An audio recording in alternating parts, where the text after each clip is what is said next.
Hi everybody, it's Catherine from In the Pink Designs.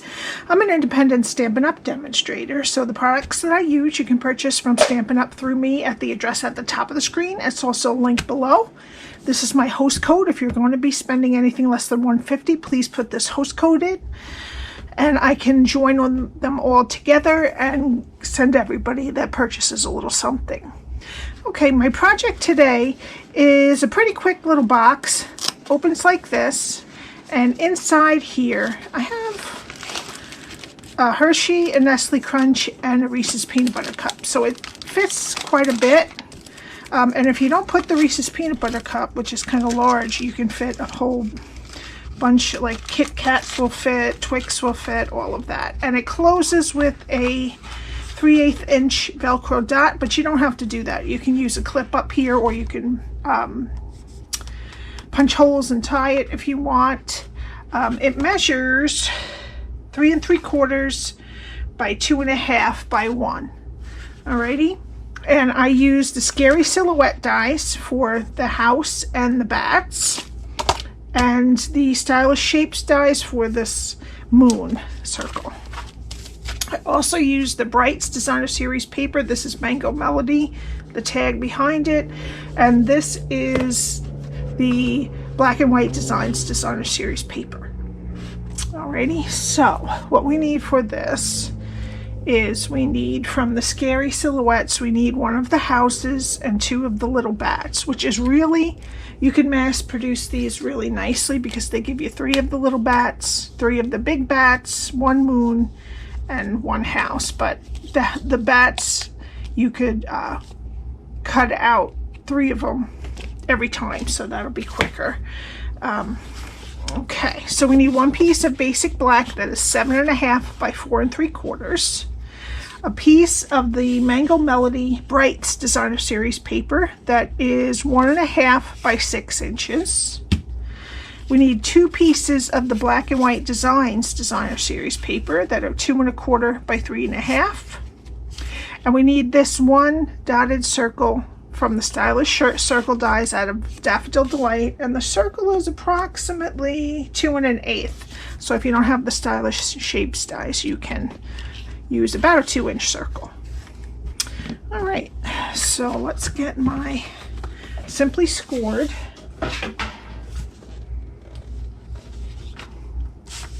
And this is my most used tool. I think besides my Take Your Pick tool, I use this on almost every project, as well as the Take Your Pick tool I use on almost every project also.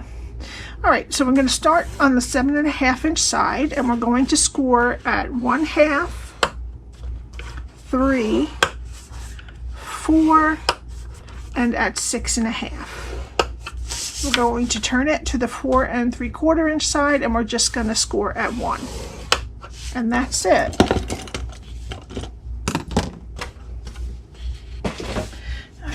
I'm just going to fold and burnish all of the score lines. Okay, and this is what we want to do right here. Oops, I forgot to do this up here. Okay, all right, we're going to get rid of this little rectangle. We're going to wedge up and down on what's left of the skinny rectangle, and we're just going to keep our rectangles here straight and wedge the squares. All right, so the skinniest rectangle is on the left hand side, and there is a 1-inch strip on the bottom and the right hand side. All right, so we're going to start over on the left. We're going to go to the first score line and cut it to the first score line, and then wedge up into the skinny rectangle, and then go to the top and just wedge a little bit down. Okay, go to the other side of this rectangle, cut it straight to the first score line, other side of the square, cut it straight to the first score line. And if you see, when I cut the rectangle straight, I leave the score line on the square, these 2 score lines, because that's kind of bulky, and then when I wedge each side of the square lines are gone. So it makes it a little bit of a neater box. All right, so we're going to go to the next score line, cut it straight to the first score line and then wedge both sides of the square, and this score line, this side of the wedge took the score line that would have been right here off. All right, this is what your cardstock should look like after you're done scoring it and cutting it. All right, now I'm going to get my tear and tape, and I'm going to put it close to the score line on what's left of the skinny rectangle. And I'm going to use my take your pick tool to get the backing off. And I'm just going to roll back any extra tape, flip the whole thing over, flip the side with the tape, and then the other side to meet it. Okay, here's the seam, so this is the back. Put the sides and the back in, and we'll put some more tear and tape right here at the edge. And you could add one inside. It probably won't need it because candy's usually not that heavy. But I guess you could put some marbles or something in there as a present for Halloween. Okay, my kids liked marbles. All right, and then we're just going to make sure when we close it that everything's straight. Alrighty, and that's basically the box. Now I just kind of run my fingers down the sides a little bit, and then I squeeze the top together, and that gives us our box. Okay, not too hard at all. Alrighty, now we're going to get our 2 pieces of Black and White Designs DSP, and they are 2 1/4 by 3 1/2, and we're just going to put them on the front and back.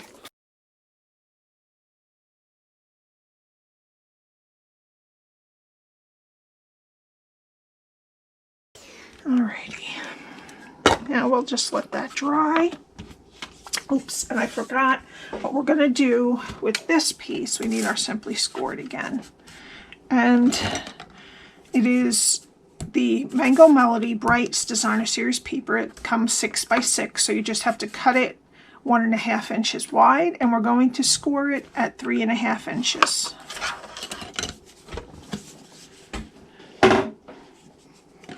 And then just burnish that fold. Okay, now the longer end, what we're going to do is we're going to go to about the middle, and we're going to cut up a 1/2 inch. Okay, and then we're going to go to this point here and point your scissors to the top of where we cut it.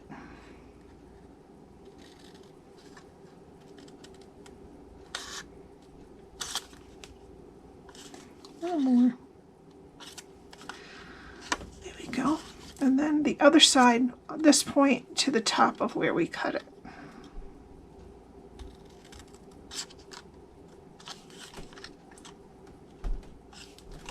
Okay, and there's your little flag for the bottom of our closure. Okay, now I did say in the beginning you could put a clip here if you don't want to glue this on. Alright, so let's get some things to put in. Alright, I'm going to put 2 Twix and 2 Kit Kats and 1 Twix inside. Alrighty, and that fits pretty snugly in there.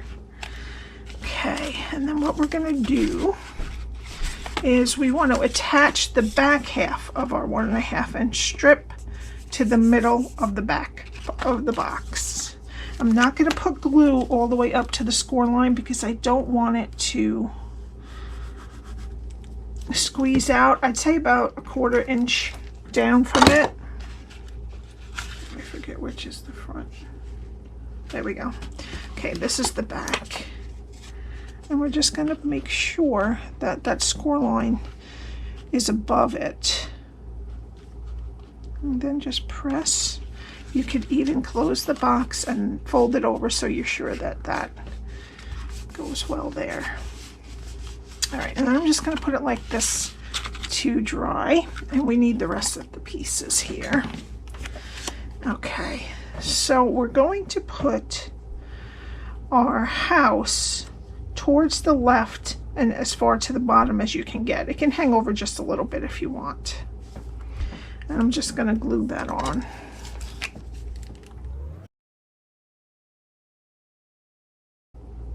We only want as little as possible showing underneath.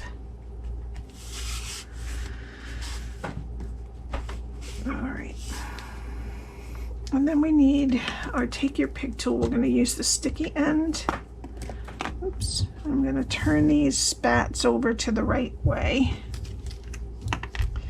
I'm just going to pick up one. I'm just going to put a little bit on each wing. And I'm going to put it on the moon. Okay.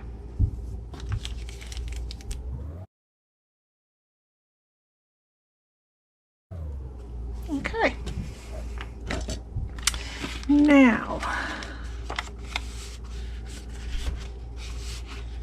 I want to put a 3/8 inch Velcro dot. I get these from the craft store. I get them in the sewing section.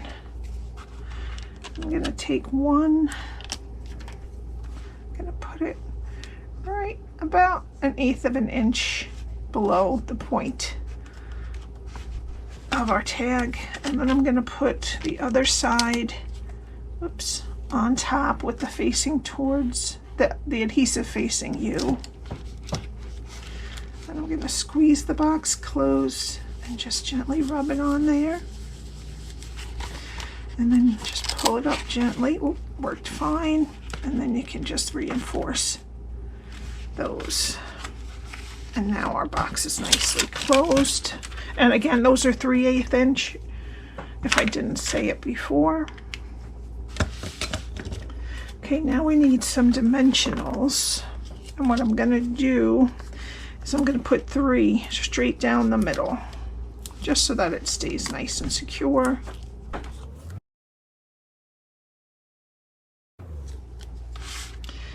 And then I'm going to put this, I'm just going to make it kind of right in the middle of the tag, just like that. And then I'm going to get some black and white gingham ribbon, and I'm just going to tie a small bow.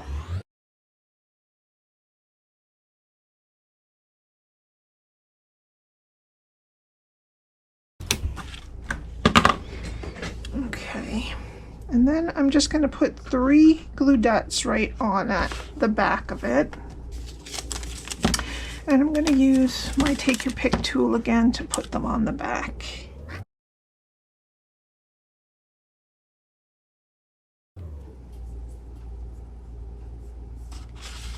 And then I'm just going to put the glue dots right on the bottom of the circle where the house meets the circle, so then you don't even see that bottom spot part. All right. Okay, and then for the final, well, let's first put a little bit of Wink of Stella on the bats, because they will be moving since they're live. So I want to, you could do the house too if you want, but I'm just going to do the bats. Gives them a little more interest.